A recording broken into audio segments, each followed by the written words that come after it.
If you're a parent, teacher, or school leader, and you're sick and tired of the frustration, anger, and unfair treatment of children at high risk in our public schools, then perhaps it's time for all of us to do something about it. In this podcast, Dr. Almitra Berry brings you tips, tools, strategies, and tactics to build successful solutions while touching, moving, and inspiring all of us to transform our schools so that every child thrives. Here's your host, Dr. Berry.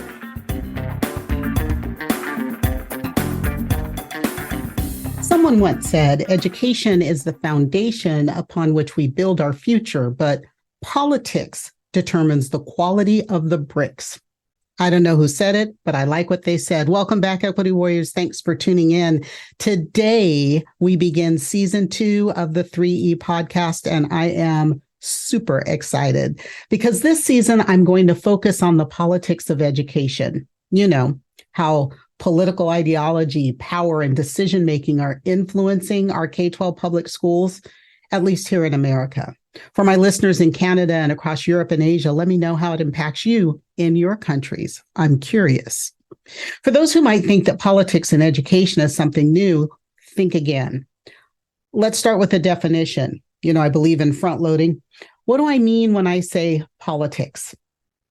I'm talking about that set of activities, the actions, the policies that are being used to gain and hold power in a government or to influence the government.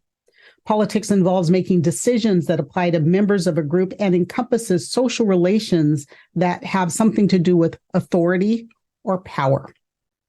Politics can be about the methods and tactics that are used to create and apply policy at the school, local, state, national, or even international levels. And as a friend of mine once said, politics comes from 2 Latin words, poly meaning many and ticks meaning bloodsuckers. I don't know. I just like that one. But keep in mind that school districts, at least here in America, are government entities. They are governed by elected boards of education, except when states take over districts. But we'll get into the politics of Houston ISD in another episode. Trust me. So this season, I'm going to focus on those activities, actions, policies that are used to gain power and hold power over children and parents in local communities in a school district. All school districts, your school district.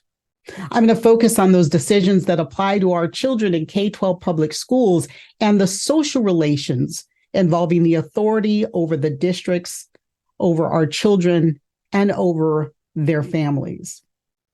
And the really fun stuff, well, fun for me, that is, the way they do it, the methods and the tactics that are used to create and apply policy that are too often impacting people of color and people in marginalized communities in ways that are destructive and detrimental. Think through that lens. This nonsense that we're living in right now, that we are witnessing right now, it didn't start in the last election cycle. It didn't start in the one before. It's just gotten uglier and uglier, and it's being played out on social media and a 24-hour news cycle through podcasts, some of which are like mine, but others that are not. And it's our ready access to information that is bringing all of this ugliness to light. But as a casual student of history and politics, I'm reminded of the shifts of the past. Here in America, the ugly politics of education have always been about race and racism, demonizing immigrants, those who speak languages other than English. We had Indian boarding schools designed to kill the culture of the child, erase their history, destroy their language and their pride. And you know what? They were horrifically successful at doing just that, in killing off our indigenous people and killing thousands of Native American children in federal boarding schools, in erasing the hundreds of languages of the indigenous people of America that once existed here. We had schools that were segregated based on race, and we've been playing whack-a-mole, trying to get equity in education for 100 years. We had Jim Crow laws that enforced segregated schools, those Indian boarding schools that removed Native American children from their homes, but the only people they saved were white men and the property that they were after. We had redlining and housing discrimination, which led to de facto segregation of schools because people of color could only live in redline neighborhoods. And since school funding has been historically based in property tax revenue, we had and continue to have underfunded schools in communities of color and low wealth. So let's play whack-a-mole or whack-a-racist educational policy here. The wins for our marginalized communities, Brown versus Board of Education, we love to cite that one. The Fair Housing Act, Title VII of the Civil Rights of 1968, that helped to eliminate some of that stuff. But then what did we get? We got tracking and ability grouping. And because the vast majority of K-12 teachers have always been white, and in the 20th and 21st century, women, teacher expectations and implicit bias have continued to serve to work to ensure that those lower ability groups were filled with Black and brown bodies and seen them tracked into vocational tracks rather than college prep tracks. Standardized testing brought cultural bias into the content equation, limiting access under the guise of science. I got to call bullshit on that one. Because that standardized testing resulted in disproportionate special education referrals for children of color that limit their access to general education content and future opportunities. Far too often, our children of color are placed into special ed without proper, non-biased assessment or cause. And far too often, they are placed in there for the nebulous behavior disorders, which are fueled by zero tolerance policies and school resource officers and that high police presence on the majority of color schools where minor infractions are criminalized, leading to higher rates of suspensions and expulsions and feeding the school to prison pipeline. By the same token, our children of color are underrepresented in gifted and talented programs, denying them opportunities to excel and challenge themselves at advanced academic levels.